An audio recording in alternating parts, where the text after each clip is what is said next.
काव्या और आरव की शादी को रोकने के लिए। जब रिया अपना प्लान बनाती है तब ईशा रिया का प्लान कामयाब नहीं होने देती। जी हाँ मेरे प्यारे दोस्तों, दंगल टीवी के मोस्ट पॉपुलर शो पति ब्रह्मचारी के आने वाले अपकमिंग एपिसोड में आप सभी को देखने को बहुत इंटरेस्टिंग और बहुत ही मज़ेदार मिलने वाला है। संगीत की आवाज़ पूरी हवेली में गूंज रही थी। शिवा हवेली हर तरफ खुशी, सजावट और रोशनी से भरी पड़ी थी। आज आरव और काव्या की शादी थी, वह शादी जिसका सबको इंतजार था। लेकिन इस चमकते माहौल के पीछे एक ऐसा तूफान उठा था जिसे कोई नहीं जानता था। उस तूफान का नाम था रिया। जी हाँ, रिया की आंखों में आग थी और उस आग की जड़ थी उसकी नफरत आरव और काव्या से। उसने बहुत कोशिश की थी कि किसी तरह यह शादी ना हो, लेकिन हर बार उसकी चाल को ईशा ने नाकामयाब किया। ईशा जो सबकी नज़र में मासूम थी, सीधी थी, दरअसल रिया की हर चाल को समझने लगी थी। रिया अपने कमरे में बैठी आईने में खुद को देख रही थी। चेहरे पर गुस्सा, आंखों में बदला और होठों पर एक ठंडी मुस्कान। उसने धीरे से कहा, अब चाहे कुछ भी हो जाए, यह शादी नहीं होगी, किसी भी कीमत पर नहीं। वह आईने में अपनी प्रतिबिंब से कह रही थी जैसे किसी दुश्मन से बात कर रही हो। तभी उसने अपनी अलमारी खोली, उसमें रखा एक लाल जोड़ा निकाला, वही लाल जोड़ा जो काव्या पहनने वाली थी। उसके होठों पर एक सर्द हंसी निकली। अब इस जोड़े में मंडप में बैठूंगी और सबको लगेगा कि मैं काव्या हूँ। उसने बालों को ठीक किया, चेहरे पे हल्का मेकअप किया और खुद को दुल्हन की तरह तैयार करने लगी। बाहर कमरे में सब लोग शादी की तैयारी में व्यस्त थे। किसी को अंदाजा भी नहीं था कि इस कमरे के अंदर कोई खेल खेला जा रहा है। उधर काव्या अपने कमरे में तैयार हो रही थी। रिया अचानक उसके पास आई और मुस्कुराते हुए बोली, चलो काव्या, मैं तुम्हें तैयार कर देती हूँ, आखिर मेरी भी तो जिम्मेदारी है ना। काव्या थोड़ी झिझकी फिर बोली, या तुम? रिया मीठी मुस्कान के साथ बोली, अरे क्यों, अब दुश्मनी भूल जाओ, आज तुम्हारा दिन है। काव्या को कुछ अजीब सा महसूस हुआ। रिया के चेहरे की मुस्कान में कुछ खतरनाक छिपा था, लेकिन वह कुछ समझ नहीं पाती। उसने पहले रिया से अपने पर्स से धीरे से एक चमकता हुआ चाकू निकाला और पल भर में काव्या की गर्दन पर रख दिया। काव्या की सांसें रुक गई, उसका चेहरा डर से पीला पड़ गया। रिया की आंखों में पागलपन झलक रहा था। वह फुसफुसाई, अगर एक भी आवाज निकाली तो यही तेरा खेल खत्म कर दूंगी। यह शादी अब मेरी होगी, तेरी नहीं। काव्या का दिल जोर जोर से धड़क रहा था। उसने कांपते हुए कहा, रिया तुम ऐसा क्यों कर रही हो? रिया हंसी, क्योंकि मैंने हारना नहीं सीखा। आज अगर मैं मंडप में नहीं बैठूंगी तो मेरी हर कोशिश बेकार हो जाएगी। अब जोड़ा उतारो और मुझे दो।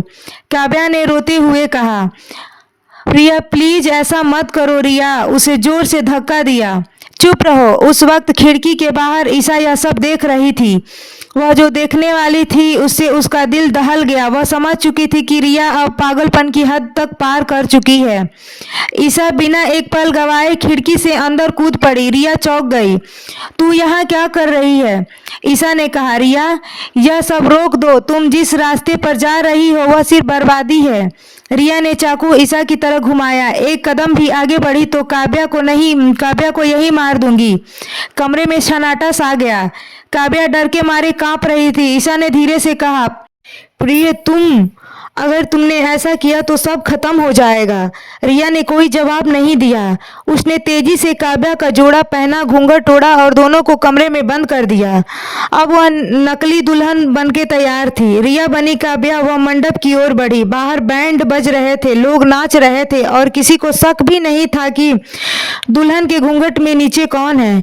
मंडप में आरव बैठा था, चेहरे पर खुशी और आंखों में प्यार। उसे क्या पता था कि उसके सामने बैठी दुल्हन असल में वो नहीं थी जिससे वो शादी करने जा रहा था। उधर कमरे में ईशा और काव्या दरवाजा तोड़ने की कोशिश कर रही थी। ईशा ने पूरी ताकत लगाई और आखिरकार दरवाजा टूट गया। दोनों तेजी से बाहर भागी। काव्या के चेहरे पर डर था, ईशा के चेहरे पर दृढ़ निश्चय। उधर मंडप में पंडित मंत्र पढ़ रहा था, मंगलस्य तत्तुनास्मि, और ठीक उसी वक्त ईशा ने जोर से चिल्लाया, रुक जाइए। सारे लोग वहीं ठिठक गए। सबकी नजरें ईशा पर ठिठक गई। ईशा ने कहा, यह काव्या नहीं है, इसके घूंघट के नीचे रिया है। मंडप में सन्नाटा छा गया, सब हैरान। आरव ने तुरंत आगे बढ़ के दुल्हन का घूंघट उठाया और सामने थी रिया। आरव का चेहरा गुस्से से लाल हो गया। उसने चीख कर कहा, रिया तुम्हारी हिम्मत कैसे हुई मुझे इस तरह धोखा देने की? मैं तुमसे नफरत करता हूँ, समझी तुम? रिया की आंखों में आंसू नहीं, सिर्फ गुस्सा था। आराम, मैंने तो जो किया वो तुम्हारे प्यार के लिए किया। आरन ने कहा, प्यार नहीं, पागलपन था तुम्हारा। इतने में भीड़ में से एक भरी आवाज गूंजी। गुलाब सिंह वह आगे आया, गुस्से में बोला, रिया तुमने मुझे भी धोखा दिया। मैंने सोचा था तुम मेरे प्लान को पूरा करोगी, लेकिन तुमने तो मेरे साथ भी खेल खेला।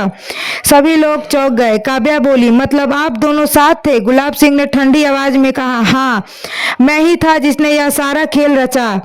यह शादी कभी नहीं होनी चाहिए थी। सबके होश उड़ गए। अब सबको पता चल गया कि रिया अकेली नहीं थी, वह गुलाब सिंह के साथ मिलकर आरव और काव्या की शादी तोड़ना चाहती थी। ईशा गुस्से से कांप उठी। उसने कहा, मुझे पता था पापा, इसके इरादे कभी साफ नहीं हो सकते। आपने अपने फायदे के लिए सबको इस्तेमाल किया, अपने बेटे को, अपनी बेटी को, यहाँ तक कि एक मासूम लड़की की जिंदगी को भी। गुलाब सिंह कुछ बोलने की कोशिश की, लेकिन ईशा गुस्से में रुकने के लिए कहा। तो दोस्तों आगे देखिए कि इस एपिसोड में क्या होने वाला है। तो आने वाले एपिसोड में बहुत ही ज़्यादा इंटरेस्टिंग और ट्विंस वाली बातें होने वाली है। तो हमारे चैनल को आप सब्सक्राइब, लाइक और वीडियो को शेयर जरूर करें। मिलते हैं नेक्स्ट वीडियो में, तब तक